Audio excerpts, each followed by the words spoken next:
உலக மக்கள் அனைவருக்கும் வணக்கம். இப்போது நாம் குரு சுக்கிரன் சம்பந்தம் தரும் பலன்களை பற்றி இந்த வீடியோவில் காண்போம். நவகிரகங்களில் உயர்ந்த சுபகிரகங்களாக குருவும் சுக்கிரனும் சொல்லப்பட்டிருக்கின்றன. முதலாவதாக குருவும் இரண்டாவதாக சுக்கிரனும் சொல்லப்பட்டிருக்கிறார்கள்.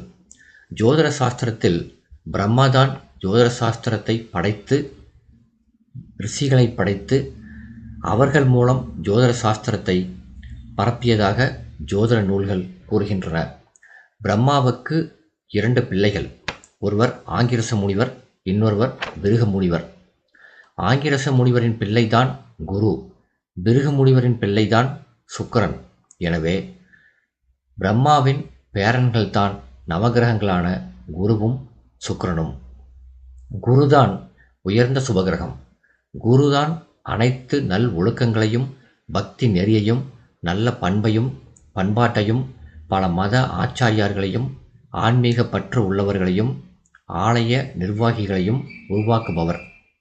அனைத்து வேதங்களுக்கும் மூலமாக இருப்பவர் குரு. எனவேதான் குருவுக்கு 5, 7 மற்றும் 9ஆம் பார்வையும் வழங்கப்பட்டிருக்கிறது.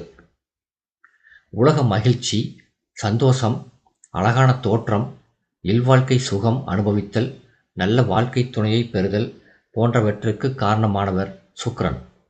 குருவுக்கு தனுசு மற்றும் மீனம் ஆகிய ராசிகள் ஆட்சி வீடுகளாக சொல்லப்பட்டிருக்கின்றன.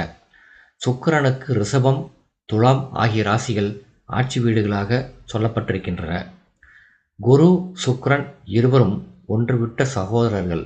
எனவே தன் அண்ணனான குருவின் வீடுகளான தனுசு மற்றும் மீனத்தில் சுக்கிரன் நல்ல பலன்களை தருவார். ஆனால் குருவுக்கு சுக்கிரனை பிடிக்காது.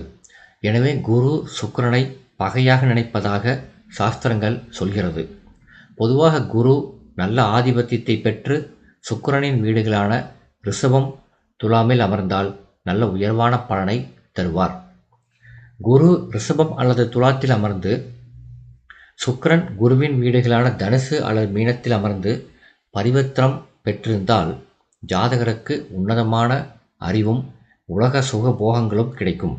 ஒருவர் நல்ல பெயர் பெற வேண்டுமானாலும் புகழடைய வேண்டுமென்றாலும் ஜாதகத்தில் குரு பலமாக இருக்க வேண்டும். அதாவது குரு கடகத்தில் உச்சம் பெற்றிருக்க வேண்டும், அல்லது தனுசு மீனத்தில் ஆட்சி பெற்றிருக்க வேண்டும், அல்லது குருவும் சுக்கிரனும் பரிவர்த்தனை பெற்றிருக்க வேண்டும்.